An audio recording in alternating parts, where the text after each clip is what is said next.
जो तारीख दी गई है इलेक्शन के लिए उसमें भी अब तकरीबन 2 महीने का वक्त बाकी है। जिस तरह दूसरी सियासी जमातें तैयारी कर रही हैं इंतखाबात के लिए, हल्के फुल्के गिले शिकवे और शिकायत के साथ वहाँ तहरीक इंसाफ के लिए मुश्किलात बढ़ रही हैं। चूँकि साबिक वज़ीर आज़म के ख़िलाफ़ केसेस आगे बढ़ रहे हैं, गवाह आ रहे हैं और फिर इलेक्शन कमीशन की तरफ से भी तलवार लटक रही है कि बल्ले का निशान मिलता है या नहीं। जो इंट्रा पार्टी इंतखाबात करवाया गया, इसकी सूरत में जिन शख्सियत को चेयरमैन बनाया गया है उस हवाले से भी कई मुश्किलात सामने आ रही हैं और चैलेंजेस का सामना है तहरीक इंसाफ को। ऐसे में हिकमत अमली क्या है तहरीक इंसाफ की, जहाँ मुस्लिम लीग नून, पीपल्स पार्टी, दीगर सियासी जमातें किसी हद तक इंतखाबी तैयारी में काफ़ी आगे आ चुकी हैं, उसमें तहरीक इंसाफ की हिकमत अमली क्या होगी। हमारे पास आज प्रोग्राम में खुसूसी मेहमान हैं बैरिस्टर अली ज़फ़र साहब, पाकिस्तान तहरीक इंसाफ के वकील हैं और सेनेटर भी हैं। अली ज़फ़र साहब, बहुत शुक्रिया आपके वक्त का। इस वक्त जहां हम मौजूद हैं दिसंबर के महीने में, बानी तहरीक इंसाफ के बग़ैर तहरीक इंसाफ का क्या मुस्तकबिल है इस वक्त, उसके लिए क्या मनसूबाबंदी की जा रही है इस वक्त जो पार्टी में लोग मौजूद हैं उनकी तरफ से? जी देखें, हमें यकीन है पीटीआई को कि हमारे पास सबसे जो बेहतरीन हथियार है, सबसे जो पावरफुल वेपन है वो है पब्लिक, अवाम। और अवाम जो है वो वोट करने के लिए तैयार बैठी है। वो कहते हैं, और आपने भी सुना होगा, वो कहते हैं कि जो भी मुश्किलात, जो भी हर्डल्स, जो भी ख़तरात आप सामने रख दें इमरान खान साहब के, अल्टीमेटली वोट जो है वो उन्होंने जाके इमरान खान साहब की पार्टी को ही देना है। तो इसलिए हम इंतज़ार कर रहे हैं। इलेक्शन 8 फरवरी को होगा, इसमें कोई शक नहीं है। सुप्रीम कोर्ट ने कह दिया है। ये जो सारा अबहाम पैदा कर रही है, इसका मैं ज़िम्मेदार इलेक्शन कमीशन ऑफ पाकिस्तान को ठहराता हूँ। अब वक्त आ गया है कि वो शेड्यूल अनाउंस कर दें।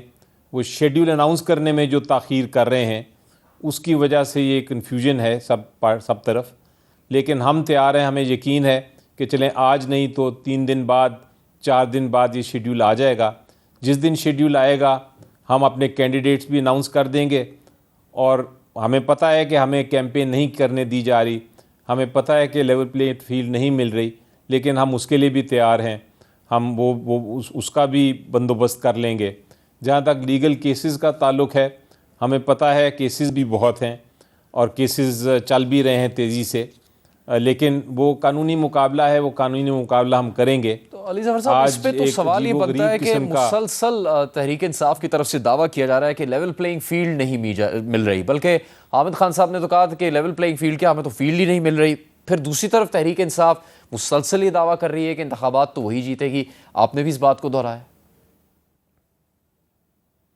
जी देखिए, वही मैंने कहा, जब से हमारा सबसे पावरफुल वेपन है और जिस पे हमें एतमाद है वो पब्लिक है और पब्लिक के वोट्स हैं। तो आप जितना भी आप एक पार्टी को सप्रेस कर लें, आप उसको बंद करने की कोशिश करें, आप उसकी आवाज़ ख़त्म कर दें, आप उसे कैंपेन ना कर दें, वो अल्टीमेटली एक लोगों को तो पता है ना कि क्या हो रहा है। तो वो तो तैयार हैं वोट करने के लिए। और वोट जो है वो सबसे वो ज़ाती वोट है, वो उसको तो कोई नहीं लेके जा सकता। तो लेवल प्लेइंग फील्ड नहीं मिल रही, उसके बावजूद हमें यकीन है कि हम इंशाल्लाह अवाम की ताकत से जीतेंगे। तो अली ज़फ़र साहब, पेशावर में पीटीआई का कन्वेंशन जो मुनाकिद हुआ है, क्या ये कह सकते हैं कि ये लेवल प्लेइंग फील्ड मिलने की शुरुआत है? तहरीक इंसाफ का मौक़िफ़ इस पर क्या है? जी देखें, हमने जिस तरह आप वो एक कहते हैं ना, जब व्हेन यू नीड समथिंग तो आप फिर कोई ना कोई चीज़ ईजाद करते हैं। जब आपको ज़रूरत पड़े तो फिर आप मुख्तलिफ़ हरबे इस्तेमाल करते हैं, मुख्तलिफ़ स्ट्रेटजीज़ अपनाते हैं। तो जब हमें जलसे नहीं करने दिए जा रहे थे तो हमने फिर यही सोचा कि बेहतर ये है कि फिर हम कम से कम कन्वेंशंस करें। वो कन्वेंशंस भी जो थी हमारी एक तरह से जलसे में तब्दील हो गई और उसको रोका नहीं जा सका, क्योंकि जब आवाम इकट्ठी हो जाए बहुत जगह से तो फिर उनको रोका नहीं जा सकता। तो इसलिए अब हमने यही सोचा है कि कन्वेंशन से शुरू करते हैं और फिर आगे इसको बढ़ाते हैं जलसों तक। तो अली लेकिन साहब, ये कन्वेंशन एक बिगिनिंग है, ये तहरीक इंसाफ की शिकायत है, गिले शिकवे है। मुस्लिम लीग नून के मरकजी रहनुमाओं में से एक हैं ख्वाजा साद रफीक साहब, उन्होंने सोशल मीडिया पर बयान जारी किया कि 2018 में इमरान को जितवाने के लिए उनके हल्के के टुकड़े करके मुस्लिम लीग नून के ज़ेर असर विलेज एरिया और सदर निकाल दिए गए थे। अब वो कह रहे हैं कि इस बार भी मेरे हल्के के गैर फितरी टुकड़े किए गए हैं, हमारे मजबूत दलाइल और ज़मीनी हक़ाइक़ कबूल नहीं किए गए, उसके बावजूद उनके हल्के के टुकड़े किए गए। ECP ने हमारे एतराज़ात को गलत मुस्तरद किया। वॉल्टन कैंट बोर्ड कौमी असम्बली के 4 हल्कों में बांट दिया गया है। हाई कोर्ट में ECB की हल्का बंदी को चैलेंज करेंगे। अब ये वाज़ेह तौर पर वो कह रहे हैं कि तहरीक इंसाफ को इसका फ़ायदा पहुँचाने के लिए किया गया है। तो आप कह रहे हैं कि तहरीक इंसाफ को लेवल प्लेइंग फील्ड नहीं मिल रही, या फिर सब कुछ मुस्लिम लीग नून के हक़ में हो रहा है? ये नई बात है। मैं नहीं कह रहा कि मुस्लिम लीग को फेवरेटिज़म हो रहा है या उनके लिए कोई ख़ास रास्ता एक हमवार किया जा रहा है। ये तो एक पब्लिक परसेप्शन है, ये तो पब्लिक कह रही है, और उसकी वजह यहाँ से शुरू होती है कि जब ये लंदन का मुआहदा हुआ और वो वापस आए नवाज शरीफ साहब, तो उनको आपने देखा कि उनको अरेस्ट नहीं किया गया, उनको बेल मिल गई है पेरेंट्स के बगैर, फिर उनका केस भी फ़ैसला हो गया। वो एक कन्विक्टेड थे, लेकिन उनको जलसे जुलूस निकालने की इजाज़त दी, उनको तकरीरें करने की इजाज़त दी गई, उनको प्रोटोकॉल दिया गया। तो इस वजह से एक परसेप्शन बन गई कि उनको PMLN को फेवरेटिज़म किया जा रहा है, और उनकी अपनी जो इत्तेहादी जमात थी जो उनके साथ बैठी हुई थी हुकूमत में, पीपल्स पार्टी, वो भी फिर ये इल्ज़ाम लगा रही थी। तो इसलिए ये मैं नहीं कह रहा या PTI नहीं कह रही, ये तो एक पब्लिक परसेप्शन बन चुकी है। ठीक है। तो ये अली साहब, आपकी जो जमात की इस वक्त मौजूदा हैसियत है उसकी चेयरमैनशिप की तरफ आते हैं। अकबर एस बाबर साहब ने बड़ा ही एक तकनीकी नुक्ता उठाया और चैलेंज किया है कि जो पाकिस्तान तहरीक इंसाफ का आइन है उसमें निगरान चेयरमैन का तो कोई गुंजाइश ही मौजूद नहीं है, तो इसलिए गैर कानूनी है गौहर खान साहब को केयर टेकर चेयरमैन बनाना। इस वजह से तहरीक इंसाफ के लिए बहुत मुश्किल नहीं पैदा हो जाएगी इलेक्शन कमीशन की तरफ से? जी, सबसे पहले तो देखें, जो कागज़ पे वो चेयरमैन हैं वो चेयरमैन हैं बैरिस्टर साहब, वो केयर टेकर नहीं। केयर टेकर सिर्फ एक लफ्ज़ है, एक उनकी रोल को समझाने के लिए कि उनका रोल मुस्तकिल चेयरमैन का नहीं है।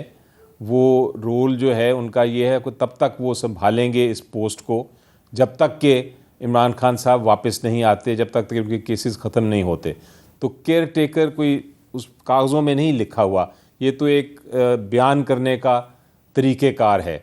और जहाँ तक इलेक्शन हुए हैं, इलेक्शन में आपको पहला पॉइंट बताना चाहूँगा कि इलेक्शन मेरी नज़र में बिल्कुल आइन के मुताबिक हुए हैं, जो PTI का आइन है।